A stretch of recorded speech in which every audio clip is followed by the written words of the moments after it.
नमस्कार, हमारी खास पेशकश दो टूक में आपका स्वागत है। आपके साथ मैं हूं शशि तुषार शर्मा और हमेशा की तरह हमारे साथ है हंसती खिलखिलाती ढेर सारी इन्फॉर्मेशन लेकर आई चित्रा त्रिपाठी। बहुत बहुत शुक्रिया शशि, धन्यवाद चुनाव आज तक का हिस्सा बनाने के लिए। बहुत स्वागत है आपका। तो कल का आपने वीडियो देखा, सुपर डुपर हिट रहा है। हाँ। बहुत तारीफें हुई है उसकी। फोन भी मेरे पास बहुत आए। अच्छा। हाँ, बहुत ज्यादा फोन आए और लोगों ने खूब देखा है उस वीडियो को। शशि, आपके सवालों की भी बड़ी चर्चा हुई जब मुझसे फोन पे बातचीत हो रही थी। उसमें बस एक मैं यहाँ पे करेक्शन करना चाहूंगी, जो मैं देख के वो उल्टा हो गया था। दरअसल शब्द जो प्रतिशत था वो 3.5 लग गया था, जबकि वो 5.3 होना चाहिए था। तो एक उसको मैं करेक्ट कर देती हूँ कि एनडीए को 2019 में 53% से ज्यादा वोट शेयर हासिल हुए थे। बाकी तो सब सुपर डुपर वो रहा वीडियो, और इसी वजह से शशि की ये डिमांड थी कि आज हम उस बातचीत को आगे ले जाएंगे और आगे ले जाएंगे और आप थोड़ा अपने सूत्रों से बात करके आइएगा। तो मैं ये काम करके पहुंची हूँ इनके स्टूडियो में। क्या कह रहे हैं आपके सूत्र? देखिए, मैं इनको कुछ कहती नहीं हूँ, खुद से इतना सारा काम करके आती है। तो क्या क्या सूत्र कह रहे हैं? मेरे सूत्रों ने ये बताया है कि पशुपति पारस के लिए एनडीए का रास्ता पूरी तरह से बंद हो चुका है। एक बयान में दो तलवार नहीं रह सकते हैं। तो पशुपति पारस अब फिलहाल एनडीए से उनका चैप्टर क्लोज हो चुका है। हालांकि मैं आपको बताऊं, आधिकारिक ऐलान नहीं हुआ है, ये सूत्रों ने मुझे जानकारी दी है शशि। क्योंकि जब मैं देख रही थी कि उन्होंने जो प्रेस रिलीज जारी की या एनडीए को लेकर जो उन्होंने बातें कही या फिर मंत्री पद से जिस तरह से इस्तीफा दिया, वो थोड़े सॉफ्ट थे। वो बहुत एनडीए पर या बीजेपी पर आक्रामक नहीं थे। तो मेरे दिमाग में था कि ऐसा तो नहीं कि वो बार्गेन कर रहे हो कि राज्यपाल में मैं इस राज्य का राज्यपाल बनूंगा या ये कुर्सी दी जाए, क्या मुझे ये और दे दिया जाए साथ में? तो मैं मुझे ये लग रहा था, क्योंकि जब भी आपकी सारी चीजें अगर कोई छीन लेता है कोई पार्टी, तो फिर आप आक्रामक हो जाते हो ना, क्योंकि आप दुश्मन की नजर से उसको देखते हो। पशुपति पारस ने बीजेपी को लेकर ऐसा नहीं किया, तो मुझे लग रहा था ये बार्गेन कर रहे हैं। नहीं, उसके पीछे वजह ये तो नहीं कि जब आपके अंदर खुद कुव्वत होती है ना, तब आप ऐसा करने की हिमाकत कर पाते हैं, है ना? ये भी बात आपकी अपनी स्ट्रेंथ होनी चाहिए ना, पांव आपके अपने जमीन पे जमे हुए होने चाहिए। हाँ, ये बात सही है कि मौजूदा वक्त में वो हाजीपुर के सांसद हैं, इससे तो इनकार नहीं किया जा सकता है। और जब पार्टी अलग हुई तो 5 सांसद भी उनके खेमे में चले गए, ये भी बात सच है। लेकिन ये बात बिल्कुल सही है कि चिराग पासवान के मुकाबले आज की तारीख में उनकी हैसियत बहुत नगण्य हो गई है। तो शायद ये वजह रही बीजेपी नहीं। लेकिन एक होता है ना कि एनडीए छोड़ने का ऐलान, मतलब ये तो हो रहा है कि वो इंडिया के संपर्क में है, विपक्षी दलों के संपर्क में है। लेकिन एनडीए छोड़ने का ऐलान या मैं रिश्ता तोड़ता हूं, मैं मंत्री पद छोड़ा हूं और मैं रिश्ता तोड़ता हूं, ये बातें तत्काल उनकी ओर से क्यों नहीं की गई, ये बातें थोड़ी सी समझनी होंगी। देखिए, दो चीजें हैं। पशुपति पारस को पता है कि मेरे पास बहुत ज्यादा ऑप्शन नहीं है। अगर मैं इंडिया का हिस्सा बन भी जाता हूं तो मोदी की जितनी ताकत है, उस ताकत के मुकाबले ऐसा ना हो कि जो अभी थोड़ा बहुत आ रहा है वो भी चला जाए। लेकिन मेरी जो जहां तक जानकारी है कि बीजेपी बहुत ज्यादा पशुपति पारस को एंटरटेन करने की स्थिति में नहीं है।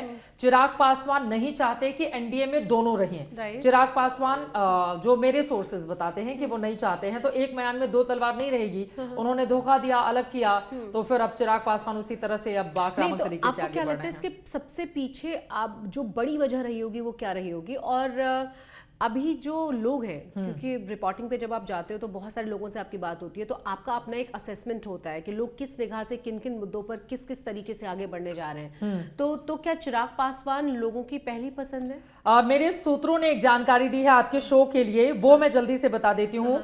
हाजीपुर से चिराग पासवान, जमुई से उनके रिश्तेदार जो उनके जीजा हैं, अच्छा ठीक है, बहनोई कह सकते हैं, बहनोई जमुई से चुनाव लड़ सकते हैं। वैशाली से वीणा देवी वर्तमान सांसद है, वो इनके खेमे में आ चुकी हैं। खगड़िया से रेणु कुशवाहा है। समस्तीपुर, जहां से उनके बड़े पापा के बेटे प्रिंस ने जीत हासिल की थी। समस्तीपुर को लेकर अभी मेरे सूत्र जो हैं वो टाइपिंग कर रहे हैं, तो मुझे इंतजार कर लेना होगा। लेकिन आपके शो में आने के पहले मैंने कहा कि नहीं, आप मुझे अभी सूत्र टाइपिंग जमुई, समस्तीपुर, हाजीपुर तीनों सुरक्षित सीट है। तो समस्तीपुर से कौन होगा, मैं टाइप करके पूछती हूँ। समस्तीपुर से कौन? तो फिर से बता दूं, हाजीपुर चिराग पासवान, जमुई से उनके बहनोई यानी कि बहन के जो हस्बैंड हैं वो, वैशाली से वीणा देवी वर्तमान सांसद है, खगड़िया से रेणु कुशवाहा, और समस्तीपुर से कौन, मैं अपने सूत्र के कंफर्म होने का इंतजार कर रही हूँ। ये अभी तक सूत्रों ने जानकारी दी है। देखिए, कई बार हम लोगों को क्या होता है ना, मेरे एक जो जैसे अलग अलग पॉलिटिकल पार्टी के अलग अलग सूत्र होते हैं और हम लोगों के हर पार्टी में सूत्र हैं, ये भी बात सही है। बहुत सारे अच्छा, एक चीज और है,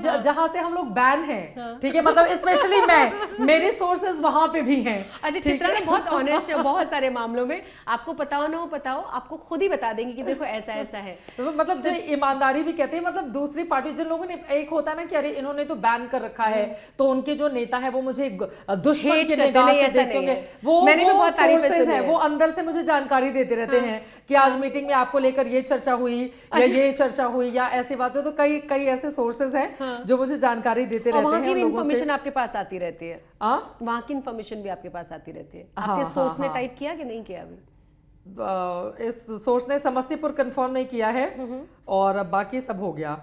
अच्छा, अब मुझे तो ये तो बताइए कि what is your assessment, Chirag Paswan जिस तरीके से कमबैक चिराग पासवान ने किया या जो मैच्योरिटी नजर आई है, एक चीज आपने नोटिस की चित्रा, क्योंकि कई बार हमें लगता था अगर हम अपने, क्योंकि हम पॉलिटिकल साइंस के स्टूडेंट रहे और बहुत अलग तरीके से आप चीज़ों को असेस करते हो, तो आपको लगता है कि जो पॉलिटिशियंस जमीन पर घर घर पहुंचते थे, धूल फांकते थे, लोगों के बीच पहुंचते थे, कहीं ना कहीं मन में ये आने लगा था कि जो अभी यंगस्टर्स हैं उनके अंदर इतनी कुव्वत नहीं है, वो लोगों के बीच नहीं पहुंच रहे, रीच उनकी उतनी नहीं है, कनेक्ट अच्छा नहीं है। बट अब मैं परिवर्तन देख रही हूँ बहुत गजब तरीके का। तेजस्वी की अब चाहे जितनी बुराई कर लीजिए, मोदी इफेक्ट तो नहीं है, इतनी मेहनत उस आदमी ने कर दी है कि अब मतलब जो नया भी आएगा, जो नया पौधा होगा उसको मजबूरी होगी उतनी मेहनत करने की। नहीं, चिराग पासवान है, तेजस्वी यादव की आप बात कर सकते हैं। ऑप्शन क्या है? देखिए, जो आपके सामने आपका दुश्मन है, मतलब मैं एक बात कह रही हूँ, मान लीजिए तेजस्वी यादव की बात करूं, अगर उनको नरेंद्र मोदी और उनकी जो पावर है उससे आपको फाइट करना है तो आपको उसी हिसाब से डिलीवर करना होगा। आज की तारीख में देखिए, नरेंद्र मोदी जितनी मेहनत तो कोई नेता नहीं करता, ये तो आप हम सब मानते हैं, ठीक है? ऐसा नहीं है लोग गोदी मीडिया के आरोप, ये वो दुनिया भर के लोग कहेंगे, उस पर नहीं जाते हुए हमें कोई फर्क नहीं पड़ता है कि आप लोगों को, जो जितने भी लोग हैं उनको एक व्यवहारिकता और सही बात सुनने की आदत डालनी होगी। ये रिजल्ट जो 2014 से लगातार आ रही है, हवा में नहीं आ रहा है।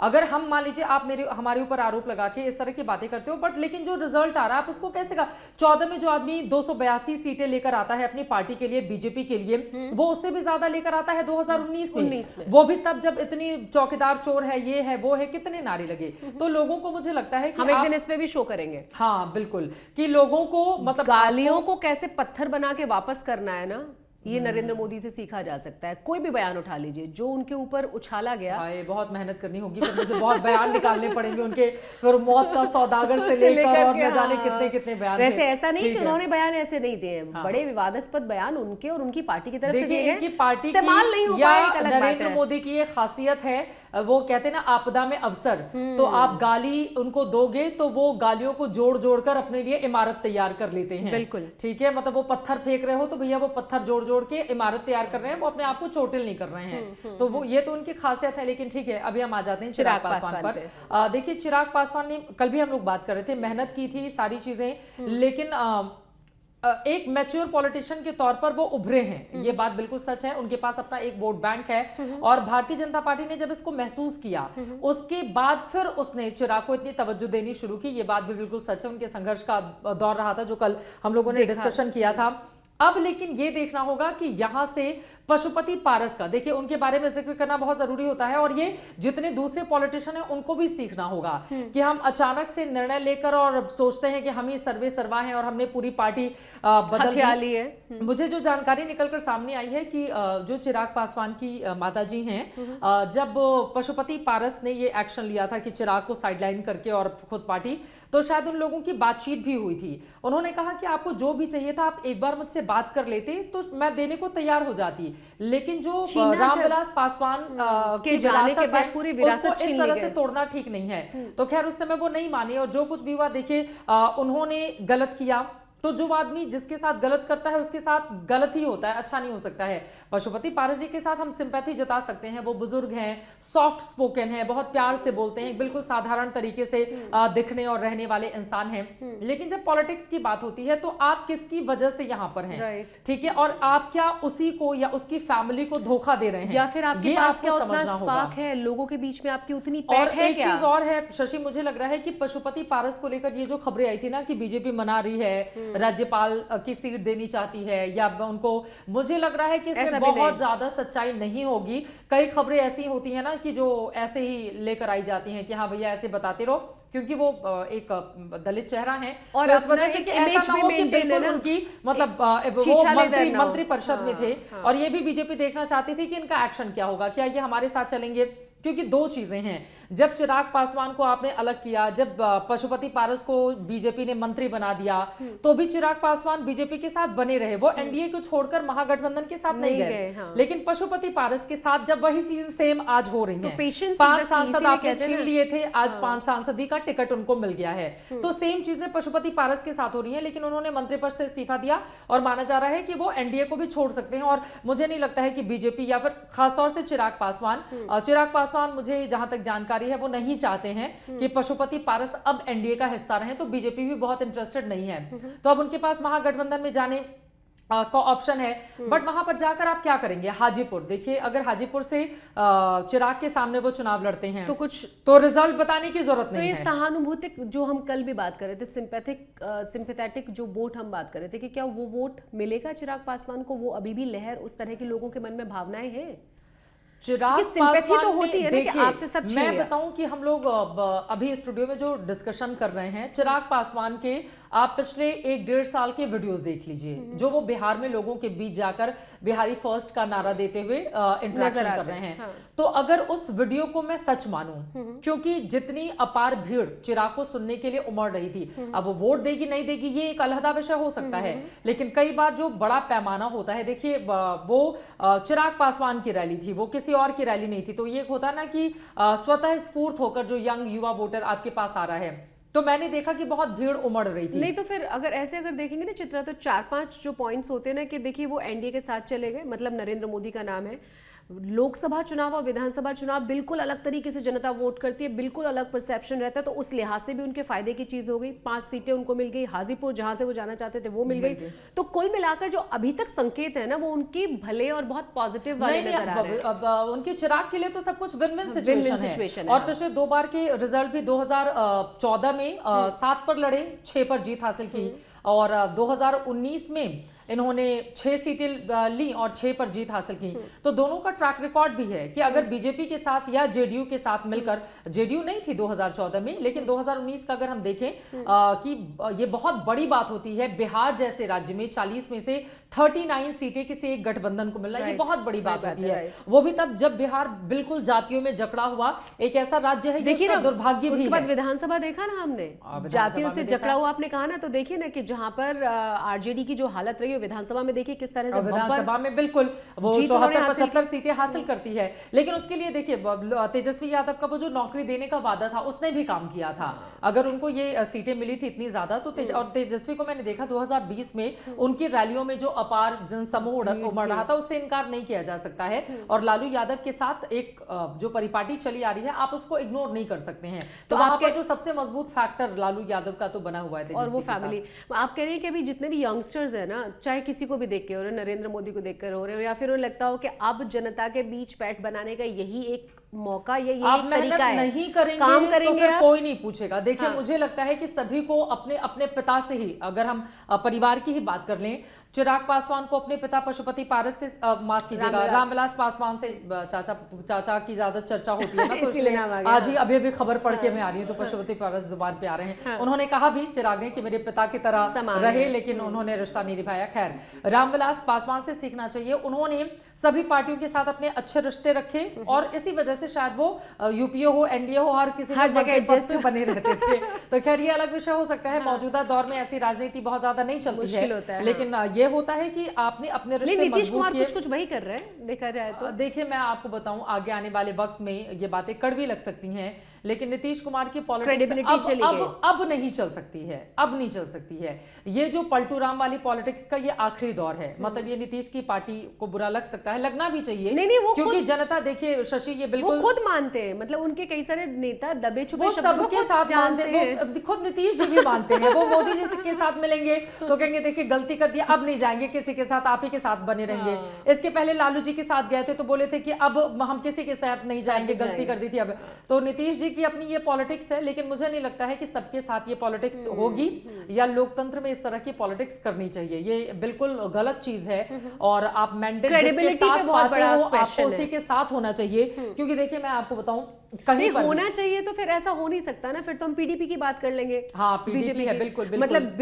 एक तरह से ऐसा कॉन्ट्राडिक्शन नहीं, है अपने आप चुनाव में। के पहले आप अपना वो जो भी है, चुनाव के पहले आप अपनी युति बनाइए, हाँ। सहयोगी दल बनाइए, हाँ। आप चुनाव में जाइए, जनता को पसंद होगा वो चुनेगी, नहीं तो बाहर कर देगी। लेकिन ये जो होता है ना, चुनाव के बाद कभी इधर कभी उधर, अब कभी हरियाणा उधर, का कभी एग्जांपल ले उधर। सकती हैं आप जेजेपी के साथ, जिस तरीके से भी चीजें हुई हैं। बोला है बहुत समझ, मुझे पता नहीं क्यों ना ये जेजेपी वाला मामला थोड़ा सा ऐसा लगता बहुत है फिक्स्ड मैच है। नहीं, मैं नहीं, ऐसा बताऊं, नहीं है। मुझे फिक्स मैच है, हाँ, ये मैंने शब्द वही तो सही कहा, है, fixed match क्योंकि है। मैंने यहाँ पर देखा था अमित शाह जी जब जेजेपी के बारे में बोल रहे थे तो वो बड़े सॉफ्ट होके बोल रहे थे, नफरत नहीं तो थी। मुझे लगा कि भैया ये जाट वोट का जो है बंटवारा वही तो हो, मैंने कहा, और fixed match बीजेपी है। बाकी वोट अपने हाथ। आपने कहा ना चुनाव से पहले युति बनाई, तो मैंने एग्जांपल दिया कि देखिए ऐसा होता नहीं है। मतलब देखिए ये भी फिक्स्ड मैच है। नहीं नहीं, ये ना, बिल्कुल चुनाव सही से बात पहले है। वाला मामला पता नहीं नहीं है है। जेजेपी वाला, मुझे लगता है कि इन लोगों की मिलीजुली सरकार का पूरी अपना तरह जो भी से, ना हो, पूरी तरह 10 से। सीटों को लेकर, तो यहाँ पर हो सकता है। लेकिन फिलहाल मौजूदा वक्त में देखिए चिराग पासवान मेहनत करते हुए नजर आ रहे हैं। उम्मीद है कि ये कंसिस्टेंसी वो आगे जारी रखेंगे। तेजस्वी यादव ने हाल ही में 2020 से लेकर अब तक हम देखें तो एक परिपक्व नेता के तौर पर वो भी उभरे हैं। उम्मीद ये है कि आगे भी वो ये जारी रखेंगे। उधर प्रशांत किशोर भी एक यंग चेहरे के रूप में उभरे हैं और 2025 के विधानसभा में वो अपने कैंडिडेट उतारेंगे 100% पॉलिटिकल पार्टी बनाकर, तो फिर वो भी एक बड़ा फैक्टर होंगे। कुल मिलाकर फिर इधर आ जाएगी बिहार और जेडीयू। जेडीयू की क्रेडिबिलिटी को बहुत डेंट पहुंचा है, लेकिन चूंकि बीजेपी साथ में है तो मुझे लगता है कि अब बीजेपी से कौन सा नेता ऐसा होता है कि देखिए बीजेपी के साथ बहुत सारे नेता हैं, लेकिन एक कोई बड़ा नेता उस तरह का नहीं दिखाई देता है। मैं कह रही हूँ कि अभी बहुत समय हो सकता है, तब तक कोई उभर आए। नहीं, वो कहीं और जा चुके हो। नहीं, मुझे नहीं लगता है कि नीतीश जी आप ऐसा करेंगे, भगवान जाने। बट उन्होंने तो पूरी राजनीति को जैसे मतलब नहीं करना चाहिए नीतीश जी। मतलब जिसके भी साथ रहें, आप इधर रहें, एनडीए के साथ रहें, महागठबंधन, लेकिन प्लीज टिक कर रहें। हम बस यही चाहेंगे, मतलब ये नहीं कि आप इधर रहिए इधर रहिए, बट जिसके भी साथ रहें आप टिक कर रहे हैं। ये टिकना ज्यादा जरूरी है। और ये चिराग पासवान के मामले में देखा जा सकता है कि इतने सारे उजाड़ आए जिंदगी में, लेकिन उन्होंने अपने आप को टिक कर बीजेपी के साथ बनाए रखा और फाइनली उनको इसका रिजल्ट भी मिला। और सिर्फ पॉलिटिक्स में नहीं चित्रा, मुझे लगता है चिराग पासवान से यंगस्टर्स भी सीख सकते हैं कि आपकी लाइफ में किस तरह के झंझावात आ सकते हैं। मतलब आप कोई नहीं हो साथ में, मतलब आज से पूरी तरह फर्श पे आप जा सकते हैं। आप पेशेंस रखोए और आप अपने ऊपर कॉन्फिडेंस रखें, काम करते रहें। क्योंकि ये देखिए ना, ये देखा है कि जो हम कल आप बात करनी थी ना कि पिता का साया हटना और फिर पैरों के नीचे से जमीन खींच लेना, सब कुछ दोनों साथ साथ चीजें हो रही हैं। जिस पार्टी के लिए आप लगातार बहुत ज्यादा ऑनेस्ट हैं, डेडिकेटेड हैं, उस पार्टी ने आप ही के चाचा जिन्होंने आपका सब कुछ छीना, उन्हें मंत्रिमंडल में वो पार्टी उन्हीं की थी, उनके पिता की पार्टी थी। देखिए मैं बताऊं, रामविलास पासवान ने वो पार्टी बनाई। ये अलग बात है कि एक व्यक्ति से पार्टी नहीं बनती है, लेकिन एक व्यक्ति उसको लेकर आगे जरूर बढ़ता है। दूसरी पार्टी मतलब वो पार्टी मतलब एनडीए की हम बात कर रहे हैं, नरेंद्र मोदी की हम बात कर रहे हैं कि वो सहारा भी उनको उस समय नहीं मिला।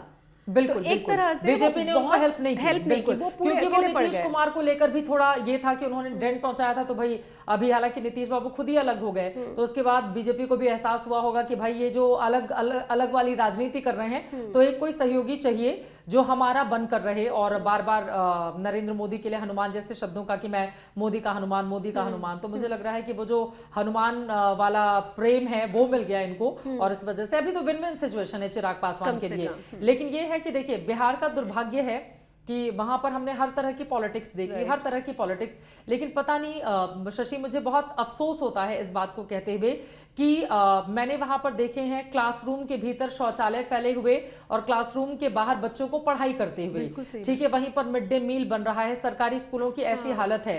मैंने वहां पर देखे हैं एक आदमी बहुत पैसे कमा रहा है, तो दूसरी तरफ जो जनता है, शराबबंदी की बार बार बात होती है। मैं कई इलाकों में जा रही थी तो शराबबंदी वहां पर यह हाल है कि भैया वो पकड़ के लेकर जाएगा पुलिस आपका शराबबंदी के मामले में, क्योंकि शराब वहां पर मिल जाती है जैसे तैसे आसानी से। और फिर गरीब घर का वो आदमी, वो तो जेल चला गया।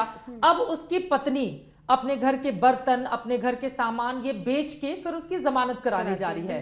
तो ये जो दुर्भाग्यपूर्ण स्थिति है, बिहार देखिए एक पिछड़ा और गरीब राज्य है, पूर्वांचल भी एक वक्त पर उसी में काउंट किया जाता था। जब भी बात होती थी पूर्वांचल बिहार की एक साथ बात होती थी। लेकिन अभी मैंने पिछले 10 सालों में देखा है मोदी जी के वहां पर बनारस से चुनाव लड़ने के बाद और योगी जब से 2017 में मुख्यमंत्री बने, पूर्वांचल में बहुत डेवलपमेंट का काम हुआ है।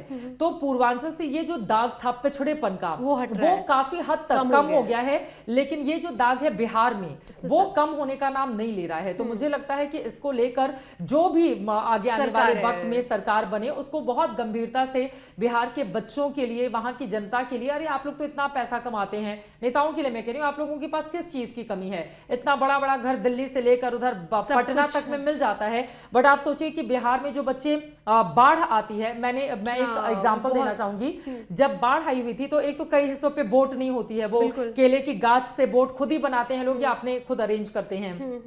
और बाढ़ वहां की त्रासदी है, हर साल आती है। वहां पे मैंने देखा था, मैं बहुत अंदर इंटीरियर गई थी एक गांव में, वहां पे देखा चूड़ा जो पोहा हम लोग कहते हैं, सूखा पोहा, मतलब ऐसे ही कच्चा पोहा और चीनी मिलाकर वो लोग रखते हैं कि खाने के लिए, सुबह शाम वही फांक के वही खा रहे हैं वो। तो ऐसी जिंदगी मतलब बदतर जिंदगी है। तो मुझे लगता है कि जो भी बने वो कम से कम सोचे कि अपने भविष्य का, हमारे बिहार के लोगों का कैसे आगे भला हो। हाँ, क्योंकि आप लोग तो अपना भला कर लेते हो, कभी इनका भला हो जाए, कभी पशुपति पारस का भला हो जाता है, कभी चिराग पासवान का भला हो जाता है, कभी बीजेपी का भला, कभी नीतीश कुमार का भला, तो कभी तेजस्वी का भला, हमेशा भला नीतीश जी का हमेशा। वो ना उनकी कुंडली चेक करनी चाहिए हमें कि उनके कुंडली में ऐसा कौन सा ग्रह नक्षत्र है, भी गठबंधन के साथ जाए, क्या कर रहे हैं कोई मतलब नहीं, हमारी कुर्सी बिल्कुल सेफ है। तो मुझे लगता है कि कोई चेक करके बताइए, ज्योतिषाचार्य चेक करे नीतीश जी की कुंडली में ऐसा कौन सा राजयोग है कि कम सीटें आए तो भी इनकी वो पार्टी रहे तो भी, उनकी रहे तो भी, हम तो भैया मुख्यमंत्री रहेंगे, जिस भी पार्टी के साथ चले जाए मुख्यमंत्री भैया। बहुत बहुत शुक्रिया चित्रा एक बार फिर से हमारे साथ जुड़ने के लिए, बहुत बहुत धन्यवाद। एक्सक्लूसिव खबर दी है मैंने अभी तक। अच्छा, वो टाइपिंग खत्म हुई क्या? इन्होंने आपका सोर्स टाइप कर रहा था। मेरे सोर्स ने वो समस्तीपुर तो हटा लिया, लेकिन हाजीपुर से चिराग पासवान, जमुई से उनके रिश्तेदार, वैशाली से वीणा देवी अभी भी मौजूदा सांसद हैं, खगड़िया से रेणु कुशवाहा, और समस्तीपुर को लेकर अब थोड़ा सा देखना पड़ेगा कि कौन आ रहा है। तो ये हमारी अब तक की जानकारी है। मतलब इन 5 में से 4 सीटें चित्रा के सोर्स ने कंफर्म कर दिया। हालांकि अब मैं वो चलते चलते बता दूं, मेरे सोर्स कई बार क्या होते हैं कि वो 100% जो खबर होती है, नहीं 100% जो खबर होती है उनमें वो 70% तो सही बताते हैं, जो 30% है वो उसमें कुछ गलत वो खुद से बता देते हैं। एक बार मैंने पूछा, मैंने कहा आपको जब सब पता था तो मुझे पूरी इंफॉर्मेशन क्यों नहीं दी? तो उन्होंने कहा नहीं, ऊपर वालों को पता हो जाता कि मीडिया को ये इंफॉर्मेशन किसने दी है, तो वो 70% बातें सही बताते, 30% इधर उधर घुमा देते हैं। 30% में उन्होंने एक सीट नहीं बताई ना, समस्तीपुर की नहीं बताई। और वैसे भी सोर्सेस हैं, सोर्स पे हम लोग भी थोड़ा बहुत भरोसा करते हैं। कई बार पूरी 100% सच जाती हैं, कई बार इधर उधर भी होता है। बट हाँ, अब ऑलमोस्ट मुझे लगता है कि हम लोगों को कोई गलत इंफॉर्मेशन नहीं देगा। हम लोग आज तक के एंकर हैं, कौन पंगा लेना चाहेगा हमसे? चित्रा के पास सारी इन्फॉर्मेशन एकदम सही है। आई होप कि ये मेरी इन्फॉर्मेशन बिल्कुल सही साबित हो। कल के लिए कोई और टास्क देते हैं इनको। बहुत बहुत शुक्रिया। Thank you. शो के बाद हम बताएंगे कि कल हम किस पर करने जा रहे हैं और क्या क्या सोर्सेस से आपको पूछ कर आना है कल के लिए। कल का हम कल ही डिसाइड कर लेंगे, क्योंकि कल बहुत कुछ होना है। कल राज ठाकरे के भविष्य का फैसला होना है, कब महाराष्ट्र को लेकर सीटों का बंटवारा होना है, आज रात तक कांग्रेस की तीसरी लिस्ट आ सकती है, उसमें क्या अमेठी और रायबरेली को लेकर फैसला होगा नहीं होगा, तो बहुत सारी खबरें होंगी। तो कल मुझे लगता है कि कल हम लोग, आप मुझे बता दीजिएगा कि आप मुझे बुला रही हैं कि नहीं बुला रही हैं, और अगर बुला रही हैं तो फिर मुझे कौन से सब्जेक्ट पे अपने सोर्सेज से बात करके और तैयारी करके आनी है। हम कल आपको बुला रहे हैं और खबर हम कल डिस्कस कर लेंगे आपके साथ। थैंक यू सो मच, बहुत बहुत शुक्रिया शशि, धन्यवाद। इसी के साथ हमारी इस खास पेशकश में बस इतना ही।